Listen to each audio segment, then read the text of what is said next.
All right, welcome back to the Trauma Therapist Podcast. My name is Guy McPherson. My mission is to raise the awareness of trauma and to support and inspire new trauma therapists just starting out on the trauma-informed journey. I do that with my membership community, Trauma Therapist 2.0, my online courses and workshops, and the Trauma Therapist newsletter. If you're a therapist of any kind and you work with individuals who've been impacted by trauma, I invite you to head on over to my website at thetraumatherapistproject.com. That's thetraumatherapistproject.com. All right, let's get started. All right, so 5, 4, 3, 2, 1. All right, folks, welcome back to the Trauma Therapist Podcast. Very excited to be here with my guest, Chantelle Brand. Chantelle, welcome. Hello, and thank you. You are welcome. You're welcome. So Chantelle is a certified domestic violence and abuse specialist, survivor, mentor, and author with a background in human services and counseling. She founded My Fearless Future Project, the MFF Project, a social enterprise business offering mentorship programs and support groups to help young women in urban schools build self-confidence, self-esteem, improve decision-making skills, and heal so they can thrive. Chantelle received training and certifications in domestic violence training through the state of Illinois Domestic Violence Mentoring Certification Programs at Wings Program Incorporated, as well as Sexual Assault Certification. Chantelle, welcome to the podcast. Thank you. Thank you so much. I'm excited to be here. Awesome. All right, before we get going here, share with our listeners where you're from originally and where you are currently. I am from Chicago, Illinois, and I currently live right outside of Chicago, Illinois. I am a self-love specialist, and I teach women how to ditch their stinking thinking through self-love and mind transformation. Okay. All right. We'll get into that. So, well, let's get into that. How the heck did you get into this field?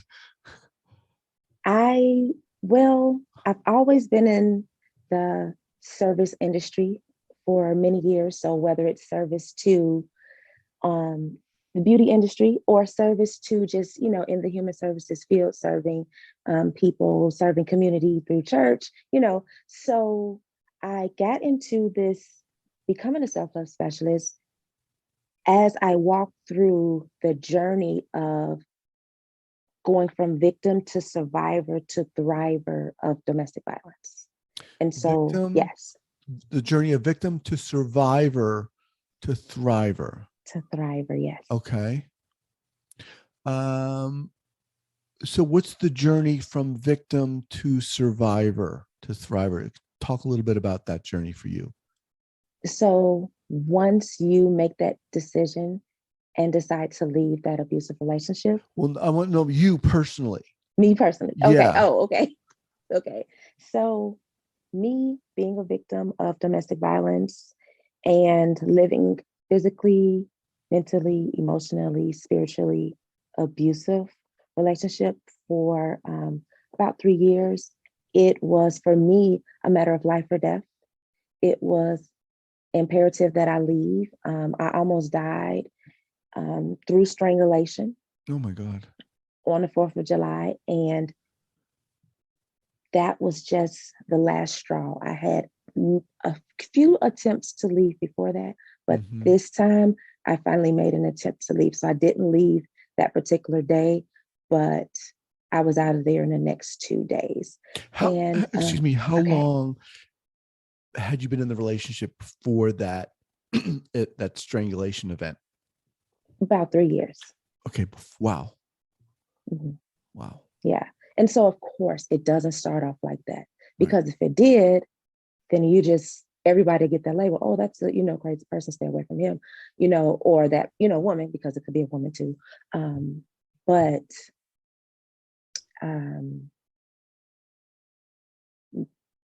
getting out of that situation, I had to go into a shelter. So I went into a women and children's domestic violence shelter.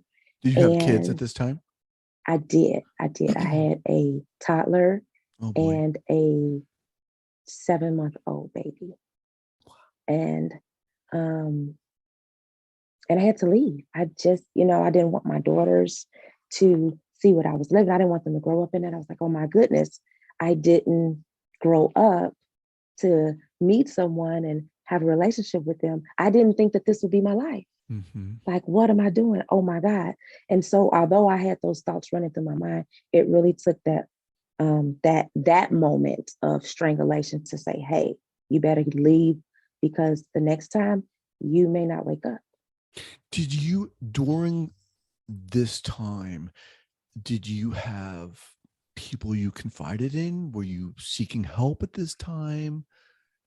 No, Were you no, just, I didn't believe that there was anyone that could help me. I was an active member at church, but I just didn't. So maybe now in today's more modern church, they may have pamphlets about blended families and domestic violence and sexual assault and their support groups, depending on the community you go to. mm-hmm. Whereas during that time, there was no one to help me. And I'm talking 2007, 2008, 2000, so although it seems like, okay, that's not that far away and we should have those things, they weren't readily available. They weren't popping out in the community. There was no activist or advocate. I never heard of an advocate until many years later. And I decided I wanted to help women who were just like me, because being in the beauty industry, having clients, coming into the salon, I heard a lot of stories. I witnessed a lot of things. And so I knew it was a lot of women. Mm-hmm. I was just the one that, made it out, but there were so many other women, not just in my community, but all around the world, all around the Chicago. So, okay. So that incident, you're like, I got to get out of here. You go to a shelter. What happens next? My life, it began to change. That is when the healing journey began. But of course, I didn't know that. And you couldn't have told me that either. I was like, I brushed it off. But that was where I began to see myself again. That was where I began to also, and I probably experienced triggers throughout the relationship, I'm sure, but know that something was happening with my body if I would see a particular car, or if I would see someone that was the same build or height, or if I would go into, a neighborhood that we grew up in. So, later on, I realized that those were triggers, and now I can, of course, identify those things. But that was something that I was dealing with. Women deal with PTSD, or any victim of domestic violence deal with the PTSD because it was very physical. So I you're had in to this learn how to, shelter. So yeah. you're in this shelter, and you kind of begin to see yourself in a different way, a different light. Do you start getting therapy? What other actions do you start to take that kind of propels you on this healing journey? No, yes, I'm glad you asked. In the DV shelter, that was a requirement. So we had to go to Okay. group, and we had to go to individual. And it was hard for me in the beginning. Group helped me realize that there were many women and many different ethnicities, every color of the rainbow. I, I realized during maybe the first 2 or 3 weeks that our stories were so similar, and that we were all in this together. Mm-hmm. And I was not vocal during that time, but I listened to a lot of people's stories. And that helped me realize that, and helped me understand, oh, she's going through it too. Mm-hmm. Oh, and there would be stories where women would go back, and that was sad. And then she would come back, and the show let her come back in, and she hoped that it would change, but it wouldn't. Mm-hmm. And because of those stories and those things that I got to see up close, because we're roommates, we're sharing, food and the kitchen and bathrooms, the TV, we're sharing everything except our beds, but we're sharing everything together. And those stories helped give me the strength to keep going, because you're living in a shelter. You're like, I'm many miles away from my house, my community, or, but I still have to go to work every day in downtown Chicago. I still have to put on a happy face and serve clients, in a salon. And those were the things to help me build, getting that therapy, that support, and hearing therapy helped me hear the hard truth. One question I always remember is the woman asking me, did I see it early on? And I was so offended. But as the years went past, You're offended because what was an insult to your intelligence or being? Yes, it was like, well, of course I didn't see it in the beginning, because if I saw it in the beginning, I would have cut everything off. I wouldn't have, it would have just been a few dates, it was like, oh, wait a minute, you're crazy. Or you look physically abusive. You seem like you have a very bad temper, and so that question, it really stuck with me. It stuck with me for years. And it would be probably 2 or 3 years afterwards, I was thinking back to that question and why did it bother me so much? And different memories that I suppressed and forgot about began to come back. And I remember that time, maybe he did display really heavy anger through a text message, through a phone call, but because it still was the dating phase, we were living in different cities and states, I brushed it off. And so therapy helped me take accountability for where I was in that relationship, because you have to get to that point to realize that I allowed this for 3 years. Right. And I think a lot of people, and that's also moving from victim, because woe is me, I'm so sad, to now survivor. I'm taking accountability. I'm getting back on my feet. I'm becoming self-sufficient. And I'm making the best choices for myself and my family. And being really transparent and understanding, what does that look like for me? What kind of love do I want? What kind of what is a healthy relationship? How can I see that in my life? What does the next person that I enter into an intimate relationship need to have in order for me to move forward? And I need to see that, and if I don't see that, I can't hope and think that it's just going to happen. I need to, cut it off and move on and realize, hey, you know what? That's just because they don't have that, it's not going to help me continue to value myself. It's not going to help me on my healing journey, because even when I met my husband, I still was healing. And so you still walk through the journey, and it takes years. It takes time. So this happened how many years ago? This happened, I moved into the shelter in July 2008. It's about 14. So, yeah, 14 years. Wow. Yep, 14 years. You were working at a beauty salon during this time. You continued to work at the beauty salon. Yes. At what point, and you said, you were hearing stories too from other people, recognizing things. At what point, Chantelle, did you say, you know what, I want to help people. I want to help people get out of this type of situation? First of all, thank you so much for sharing your story, and the way you did it, I think was really helpful. Thank you. Thank you so much. One of the things that I'm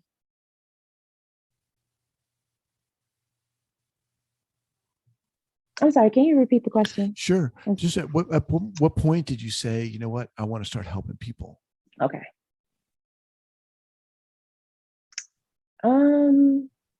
I think my husband would ask me early on in our marriage, maybe 4 years after I'm out of the shelter, out of the relationship. So when he would ask me at that time, I knew that I wasn't strong enough, because I was like, oh, no, people are going to look at me. No. He would say, well, I know it's someone in the church that could listen to your story. I was like, oh, I'll pray for them. but I'm not going to share my story. And maybe 6 years later, so maybe in like, I don't know, man, I'm going to say about 8 years. So I left in 2008. In January 2016, I just woke up and I was like, I want to serve. I want to help someone. And I wanted to just help. I don't know. I just had a humanity heart and I wanted to help somewhere. And I kept thinking, where could I help? And I'm already serving at church in the children's ministry. And I don't want to serve in a church. I want to serve somewhere else. And I'm like, oh, I'm already serving women at the salon. And it came to me, go back, go to the shelter. And immediately I know 100%, they're always going to ask you, can you share your story? And you don't have to, but if you decide to, then that just kind of takes you on a different path in your, like, I never actually got to pack bags or, welcome people in, because it took me to, just doing different events with the shelter to share my story. And that's when I knew. I was like, yeah, I knew they were going to ask me before I went. So I didn't have to, get that embarrassment. And the first day of volunteers orientation, they asked me to share my story. And I did right there. Now, we sitting here, I could think of why maybe you wouldn't want to share your story, but what is the reason why that you didn't want to share your story initially? Shame, guilt. Oh my God, she was abused. The pity eyes, the turning of their faces to not acknowledge that it was abuse. Oh, was it really abuse? Was it physical? And every victim, you carry that comes out with you. You're ashamed because you're staying with someone and they're physically abusing you. You're ashamed because if you have children, you are not protecting them, because you barely can protect yourself, especially if it's physically, even if it's verbally or emotionally, they're still hearing those words. You're walking on eggshells. You get caught in a battered woman syndrome. You just keep staying on that cycle like a hamster, and there's nowhere to go. Nothing exciting is going to happen. It's the same new normal, waking up to a person you don't necessarily know if it's going to be a happy person, a sad person. I don't know who I'm going to wake up to. And you're living on the edge. Your heart is always racing. Your throat is, for me, my throat was always dry. The hairs on the back of my neck were always raised. I was very uncomfortable. And now I put words to it. I had anxiety maybe the hour before he was to get off work. And especially like if he was on his way home, it would be like through the roof. But I knew, I didn't think of me. Oh, something's happening with my body. Oh, I'm experiencing anxiety. I probably had tons of anxiety attacks, right? I probably did all of that stuff. But when he walked through the door, hi, are you hungry? And you put on his face and you just want the day to be good so that there's no pain. So you started helping at the shelter. Yeah. What did you want to communicate to these, I'm guessing, all women at the shelter?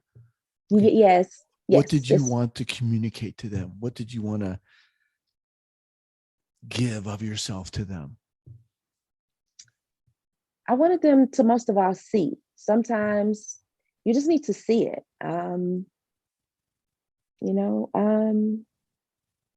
Even if you have faith, even if you have hope, you just need to see it. And I wanted women to see what healing looks like, right? There are so many women that I have worked with that go right back to an abusive relationship. Now it's not physical anymore, but it's verbal and emotional and financial, and they find themselves gravitating back to that those same characteristics of the last person, not realizing that. And I really want to help women identify that. Where did that come from? Where did the feelings of unworthiness come from? Are we dealing with the past trauma that's unresolved? That, why aren't you enough? Why aren't you believing you're not enough to live in a healthy relationship and not be physically hit because you are having an argument or disagreement. You don't have to yell to, get your point across. Why don't you believe that you're worthy of having a relationship like that? So yeah. So you were doing that for a while. And at what point did you say, you know what, I want to create my own business. I want to have this podcast. And just as a reminder, I'm speaking with Chantelle Branch. She founded My Fearless Future Project. She also has a podcast. So when did that start for you? So I wrote my first book. It's a fictional story, Decisions, and it's a journey of faith through a domestic violence relationship. I wrote that 2016. I published 2017, and I was so excited. And, but it was very hard to get picked up by a publisher. They did not care for the topic because it did have domestic violence in it, even though we would write the query like it's a women's fictional novel. Mm-hmm. No. And so then we went the self-published route. And there was a little traction, but not so much because of the subject line. And I mean, just if you just say the word domestic violence, people were just running from it. And I'm like, wow, I was so excited. And so I spent like 2 or 3 years like, oh my God, this is so hard. I don't want to do this anymore. Why am I going down this journey? And then I came up with this idea because I was like, how can I get people to pay attention to domestic violence without them necessarily realizing it or start and just like having conversations, right? We just want to begin. Many advocates just want to begin to have the conversations so that it becomes normal, so that we can teach our children. And I created Survivor Testimony and Monologues. It's a production, and it takes you through one day in the life of a victim through a series of 6 10-minute monologues.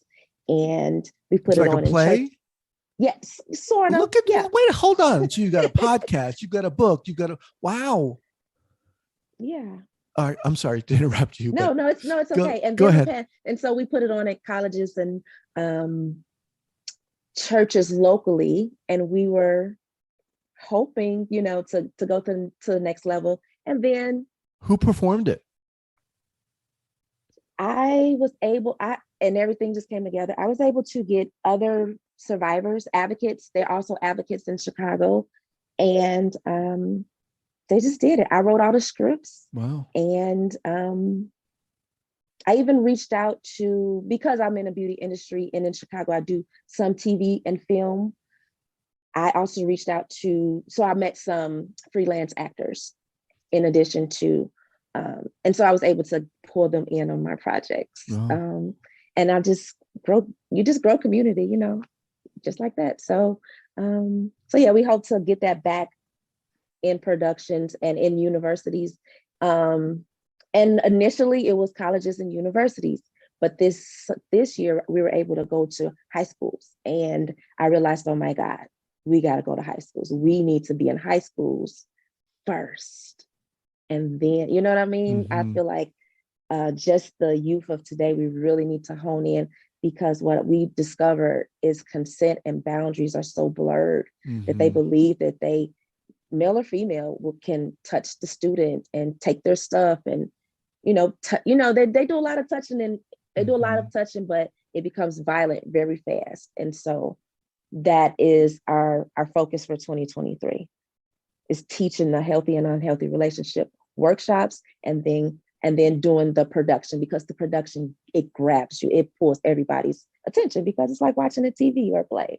So, and then we're driving in that message that they get to see it, they get to experience it, and you really feel the emotions from the characters. So your podcast is called Identity of a Woman. Talk to us about that. So in working with, women, I believe because we're all different, because of our ethnicities and nationalities and personalities and cultures and communities, we gain so many things on us, right? It helps mold us and shape us into the person that we grow up to be. And then there comes a time in your life where you have an epiphany and you say, I want to do something different. I want to look different. I want to change who I am. And then you go on that journey to personal development and self-discovery. And then you become, possibly who you were created to be. And that journey, you go through and take on so many identities. And that is why it's called the identity of a woman, because I had a different identity when I was in that toxic relationship to the identity as a wife and mother of four. That's a different identity. It's just uncomparable. So it's like different, but where I'm still a woman, right? And so the identity of you that you take on when you become pregnant for the first time, or just pregnant anytime, right? And the identity that when you become someone's wife, the identity that you take on when you're in church, and just your careers. It's all encompassing of who we are as women. And just like the same, it would be for men. And so I just think that is so important, and we may forget about it or lose it because we're so focused on what social media says our identity is, or says this is who you should be. You're most like this, so you should just be that. You are super inspiring. I mean, not just because of everything you're doing. It's like you cannot help but help other people. You go back to the shelter, you start these monologues, this company, this podcast, the book. Come on, it's incredible. But I think what's even more inspiring is just how you saw the beauty of your being, your strength. You talked about that one question that woman asked you that stuck with you. Did you see it before? If you look back, what were some of the other things that really helped you start to find your soul, your beingness, your strength? I think it was the environment that I intentionally began to create for myself and for my children. One of the things that many of the women, we all realized that we had in common when we lived in a shelter was the first night we all slept peacefully. We slept so hard, we didn't even realize. I remember waking up and the sun was beaming down and I jumped up and I was like, where am I? And the sun is shining and it's quiet. And it was just, and I was just taking in, okay, you're safe. And so that was the thing for me, the thinking, you're safe. Wow. And so that was one of the things that I had to tell myself every time I was out of that relationship, you're safe. Or if I'm driving in a car to a grocery store, you're safe. Even a few times, I think, when I was followed, I just kept telling myself, you're safe, stay calm, drive to police station. Just get to a police station, you're safe. And so saying those words, making sure that I'm speaking positively to myself, because I heard so many negative words through those years, that even when my husband, and early on, he would always say, honey, honey, honey. And then one day I turned to him, I said, who is honey? Stop calling me honey, because I could not, it was hard for me to accept that. And now to this, now we're like, honey, I'm like, oh, honey, do this. Oh, honey, honey. And getting to a place where you can accept somebody calling you something good. And they believe in it, like, oh, I am nice. I am a good person. I am beautiful. Hey, I do have a great smile. Because that, with the emotional abuse, it really messes with your mind, and you begin to think, well, maybe I'm not great. Maybe the food I cooked was nasty. Maybe I used too much salt. And, you make the same meal, Right. every day, the same eggs, the same bacon, whatever you cook, right? And it's almost like you go crazy. And then the rebuilding is like undoing all that craziness that you just got out of. And then now let's deal with anything else. We've dealt with that. Let's deal with anything else. Mm-hmm. Because my biggest thing, I just want to have peace. And so I began to create an environment where I had peace and I only had peaceful people around me. I Mm-hmm. changed my phone number. Well, the shelter was miles away out of Chicago. And so I never went back and lived in Chicago. I can go. We go to the city all the time, but I rebuilt a new life of peace. As we close out here, what do you want to say to the listeners of this podcast who maybe themselves are going through experiencing domestic violence, wondering if it is domestic violence? What would you say to them? I would say that there is life after abuse. After many failed attempts, I finally regained my strength and I never looked back. I tried to leave several times, but that one time, and I made it out.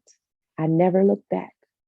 And even with the attempts of going back, don't beat yourself up. Forgive yourself and know that plan A didn't work, but plan G is going to work, or plan G didn't work, but plan M is next in line. And you do it until you're out. You keep pushing and believing and hoping until you're out. And there are advocates that you can reach out to. Many of my colleagues we all do different things. I have one stand-up survivor. She strategically does the safety plans so that you have so many that if one doesn't work, there's another. Let's plan it out realistically so that you can make it out safely, so that you and your children can make it out safely. And because we know what it's like when you have that financial barrier and you're dependent on this person. And so being able to get to that advocate, it's the National Coalition of Domestic Violence. And then also every single state has a coalition of domestic violence. There is some community, a shelter near you. They will come and get you anywhere in the United States and help you get to safety. There is help. You are not alone. And Awesome. that's it. Awesome. And what's the best way for people to contact you, Chantelle? You can head on over to your favorite place to listen to podcasts and listen to the Identity of a Woman podcast, Apple, Spotify, Google Cast, Anchor, whichever one you like. And you can also find me on Instagram at Chantelle_branch_speaks. Awesome. Chantelle, you are amazing. I'd love to have you back at a later time. But you're just so friggin' inspiring. I love it. Thank you so much for being here. Thank you so much. This was a great podcast. I love your voice. Thank you. You have that great radio voice. I appreciate that. Take care. Thank you. Bye-bye. Thank you so much for listening and supporting this podcast. And if you'd like to join the hundreds of other therapists who are each month keeping up to date and informed and inspired about what's going on in the world of trauma, I'd love to invite you to head on over to the Trauma Therapist newsletter. That's the traumatherapistnewsletter.com.